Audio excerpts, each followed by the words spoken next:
Major ডালিম live এসেছেন ইলিয়াস হোসেনের চ্যানেলে। এটা নিয়ে ব্যাপক আলোচনা হচ্ছে। কেউ কেউ প্রশ্ন করতেছেন এটা আদৌ মেজর ডালিম কিনা।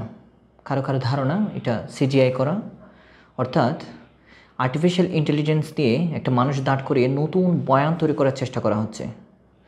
আমরা দেখতে পাচ্ছি জামাত এখনও পর্যন্ত মুক্তিযুদ্ধের ভূমিকা নিয়ে ক্ষমা চায় নাই।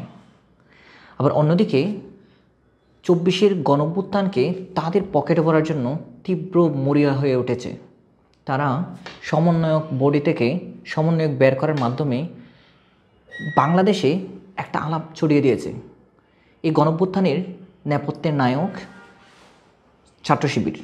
ফলে ৬৯ বা আমরা যদি ৭১ সালের কথা বলি, তাদের কোনো ভূমিকা আমরা দেখতে পাই না এবং তারা সেটা স্বীকার করে, যদিও তারা যুদ্ধাপরাধ নিয়ে এখনও পর্যন্ত কোনো স্টেটমেন্ট দেয় নাই। আবার জুলাই গণঅভ্যুত্থানে পুরো কৃতিত্ব তারা নিচ্ছে। সো সেই জায়গা থেকে তারা চাচ্ছে ২৪ থেকে বাংলাদেশের ইতিহাস শুরু। এর আগে যা যা হয়েছে এটা কোনোভাবেই আমরা মেনশন করব না। জুলাই গণঅভ্যুত্থানে তাদের ভূমিকাকেই তারা এখানে প্রধান করে দেখানোর চেষ্টা করতেছে। যেহেতু তাদের বাংলাদেশের ইতিহাসে কোনো ভূমিকা নেই, সেটা আমরা বুঝতেই পারতেছি। এখানে আওয়ামী লীগ এবং জামাতের মধ্যে খুব মিল আমি দেখতে পাই। একটা পক্ষ ১৯৭১ সালকে তাদের পকেটে ভরার চেষ্টা করে, তারাই সব করেছে, এটা প্রতিষ্ঠা করার চেষ্টা করে যাচ্ছে এত বছর ধরে, যেটার ফলে ফ্যাসিজমের যাত্রা শুরু। আরেকটা পক্ষ ১৯৭১ সালে যুদ্ধাপরাধের সাথে জড়িত ছিল, মুক্তিযুদ্ধের পক্ষে অবস্থান করে নাই, কিন্তু ২৪-এ গণমানুষকে আলাদা করে দিয়ে তারাই পকেটে ভরার চেষ্টা করে যাচ্ছে। ফলে দুটা দলের মধ্যেই একই মিল। আরেকটা জায়গায় মিল আছে, দুটা পক্ষই কিন্তু ক্ষমা চায় নাই। ৭১-এ জামাতের ভূমিকা নিয়ে জামাত এখনও পর্যন্ত ক্ষমা চায় নাই। ২৪-এ আওয়ামী লীগের ভূমিকা নিয়ে আওয়ামী লীগ এখনও ক্ষমা চায় নাই। সো সেই জায়গা থেকে এই দুই দলের ভূমিকা থেকে দুটা গণ আন্দোলনকে আলাদা করতে হবে। ১৯৭১ সাল থেকে আওয়ামী লীগকে এবং ২৪ সালের গণঅভ্যুত্থান থেকে জামাতকে। ১৯৭১ বলেন বা ২৪ বলেন, দুটাই গণমানুষের প্রত্যক্ষ অংশগ্রহণে সংগঠিত হওয়া গণ আন্দোলন। ৭১ আওয়ামী লীগেরও না, ২৪ আমাদের জামাতেরও না। সো সে জায়গা থেকে দুটা দল থেকে যদি আমরা আলাদা করতে পারি, তাহলে আমরা এই যে নেগেটিভ, উভয় পক্ষের নেগেটিভগুলো আমরা ভাঙতে পারবো। ৭১ সালের নেগেটিভ তারা কীভাবে দাঁড় করায়, সাম্য, মানবিক মর্যাদা এবং সামাজিক ন্যায় বিচারের কথা বলে ১৯৭১ সাল মুক্তিযুদ্ধ শুরু হয়। ২৬শে মার্চ স্বাধীনতা ঘোষণা করা হয় এবং ১০ই এপ্রিল স্বাধীনতার ঘোষণাপত্র দেওয়া হয় সাম্য, মানবিক মর্যাদা এবং সামাজিক ন্যায় বিচার, এবং একটা স্ট্রাকচারের মধ্যে নিয়ে এসে প্রবাসী সরকার গঠনের মাধ্যমে ফরমালি যুদ্ধ শুরু হয়। কিন্তু আমরা ১৯৭২ সালে দেখতে পাই আমাদের সেই সাম্য, মানবিক মর্যাদা এবং সামাজিক ন্যায় বিচার কোনো প্রতিফলন সংবিধানে রাখা হয় নাই। এবং তখন মুক্তিযুদ্ধের সার্টিফিকেট দেওয়া হচ্ছিল আওয়ামী লীগের পক্ষ থেকে, অর্থাৎ আমাদের কৃষক, শ্রমিক থেকে শুরু করে যারা যারা অংশগ্রহণ করেছিলেন তারা অনেকেই বাদ পড়েছিলেন। যারা বিভিন্ন দলের নেতৃত্বে ছিলেন বা কর্মী পর্যায়ে ছিলেন তারা পেয়েছিলেন, কিন্তু পুরো স্টেক ছিল আওয়ামী লীগের হাতে। ফলে আওয়ামী লীগ নিজের পকেটে এই মুক্তিযুদ্ধকে ১৯৭২ সালে ভরেছিলেন। ফলে এই গণ আন্দোলন আওয়ামী লীগের আন্দোলনে পরিণত হয়। সো সেই জায়গা থেকে ২০২৪ সালের কথাও যদি বলি, সমন্বয়ক বের করা, অর্থাৎ সমন্বয়ক বডিতে তারা নামে বেনামে ঢুকে পড়া এবং ওখান থেকে বের করে তারা রাস্তার মধ্যে ছেড়ে দেয়া শিবিরই করেছে। আপনারা হয়তো বিশ্বাস করবেন, বাংলাদেশে ছাত্র শিবিরকে নিয়ে এক ধরনের ফ্যাসিনেশন আছে, কারণ ছাত্র শিবির অনেক শক্তিশালী, ছাত্র শিবির অনেক বড় সংগঠন, ছাত্র শিবির অনেক মেধাবী, ছাত্র শিবির অনেক স্ট্র্যাটেজিক্যাল। সো সেই জায়গা থেকে আমরা এখনও পর্যন্ত জানি না বা মানুষও জানে না ছাত্র শিবিরের সংখ্যা কত। খুবই অদ্ভুত ব্যাপার, তারা এখনও পর্যন্ত, অর্থাৎ আওয়ামী লীগের পতনের পরেও তারা তাদের সংখ্যা প্রকাশ করতেছে না। কয়েকদিন আগে কেন্দ্রীয় কমিটি একটা সম্মেলন ছিল এবং নির্বাচনের মাধ্যমে সভাপতি, সেক্রেটারিও প্রকাশ করা হয়, কিন্তু তাদের সদস্য কয়জন, অর্থাৎ সর্বোচ্চ স্তরে কয়জন, সেটা এখনও প্রকাশ করা হচ্ছে না এবং তারা কারা সেটা এখনও প্রকাশ করা হচ্ছে না। ফলে মানুষের মধ্যে এক ধরনের দুর্দুল্যমানতা দেখা যাচ্ছে। আবার আরেক দিক দিয়ে বৈষম্য বিরোধী নিজেরাও নিজেদের জায়গা থেকে তাদের পকেটে ভরার চেষ্টা করতেছে। লেটেস্ট যে বিষয়গুলো দেখতে পাচ্ছি 31শে ডিসেম্বর যে ঘটনাগুলো ঘটছে সেটা দেখে আমার মনে হচ্ছে তারা উভয় মিলে ভাগ ভাটোয়ারা করতেছে, অর্থাৎ 24 তারা উভয়েরই, বৈষম্য বিরোধী এবং ছাত্র শিবিরের। আবার জনগণের মধ্যে বৈষম্য বিরোধী এবং ছাত্র শিবির আবার একই, কারণ তারা অলরেডি দেখিয়েছে সমন্বয়করা ছাত্র শিবির।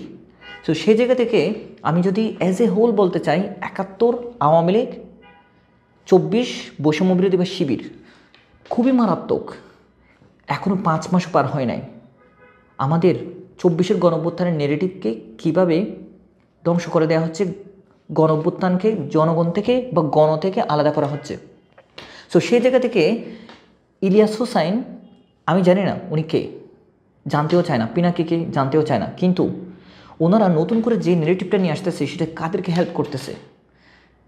এই নেগেটিভগুলো হেল্প করতেছে জামায়াত ইসলামীকে, 71-এর পরাজিত শক্তি। কাদেরকে হেল্প করতেছে? আওয়ামী লীগকে। আওয়ামী লীগ এবং জামাত দুটাই পরাজিত শক্তি, কেউ 71-এ আর কেউ 24-এ। ফলে দুই দলেরই রাজনীতি করে দেয়।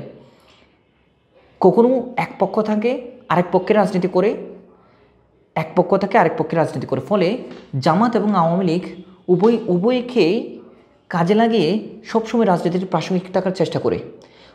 5ই আগস্টের পরবর্তী সময়ে সংস্কারের পরবর্তীতে যা যা হচ্ছে সব বিতর্কিত বিষয়ই আওয়ামী লীগের প্রত্যাশিত। আপনি সেটা জাতীয় সঙ্গীতের ইস্যু বলেন, আপনি সেটা মুক্তিযুদ্ধের ইস্যু বলেন, সব ধরনের ইস্যু, বিতর্কিত ইস্যুগুলো চাচ্ছিল আওয়ামী লীগ। ফলে আপনি আওয়ামী লীগের ফিল্ডকে তৈরি করার চেষ্টা করতেছেন। সো সেই জায়গা থেকে আমাদেরকে মুক্তিযুদ্ধ এবং 24 দুটাই, এই দুটা দল থেকে আলাদা করতে হবে, জনগণের হাতে নিয়ে আসতে হবে। আমরা এত বছর ধরে 71 সালের জনগণের বয়ান তৈরি করার চেষ্টা করে যাচ্ছি। আমরা আওয়ামী লীগের আমলেও যেমনটা আওয়ামী লীগের বিরুদ্ধে লড়াই করেছি, তেমনটা আমরা 69-এর গণঅভ্যুত্থান, 1971 সালের লড়াই, সাম্য, মানবিক মর্যাদা, সামাজিক ন্যায় বিচার, এই বিষয়গুলোকে আমরা সামনে এনেছি। আমরা কখনো আওয়ামী লীগের বয়ান আমরা গাই নাই, আমরা আমাদের জনগণের বয়ানই আমরা গাওয়ার চেষ্টা করেছি। সো সেই জায়গা থেকে গতকালকে মেজর ডালিম বেশ কয়েকটা আলাপ তুলেছেন, যেটা ব্যাপক আলোচনা হচ্ছে। সো সেই জায়গা থেকে আমি প্রথমত তার 3 লক্ষ নাকি 30 লক্ষ নিয়ে আমি আলাপটা দেব। ঠিক আছে, ধরে নিলাম 30 লক্ষ না 3 লক্ষ। 3 লক্ষ তো একটা সংখ্যা।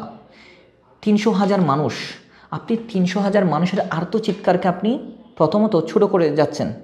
এখানে আপনি প্রথমত একটা ভুলের মধ্যে আছেন। আমি মেজর ডালিমকেই বলতেছি, আপনি যদি একজন ব্যক্তি হন, মেজর ডালিম যদি সিজিআই করা একজন সিজিআই করা ব্যক্তি না, সিজিআই করা কোনো রোবট না, একজন ব্যক্তিকে যদি হন, তাহলে আপনি ভুলের মধ্যে আছেন। আপনি এখনও জানেন না জেনোসাইড কী। জেনোসাইড কখনো সংখ্যা দিয়ে বিচার করা যায় না।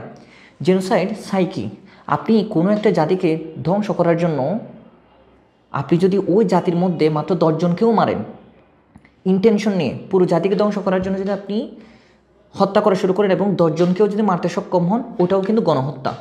অর্থাৎ জেনোসাইডে, অর্থাৎ গণহত্যায় সংখ্যাটা ম্যাটার করে না, ম্যাটার করে আপনার ইন্টেনশনটা, আপনি শেষ করে দিতে চাচ্ছেন। আমি যদি বলি 1971 সালে শুধুমাত্র 25শে মার্চ রাতে 10,000 মানুষকে মারা হয়। সো সেই জায়গা থেকে এই সংখ্যাটা আসলে কত দাঁড়ায়।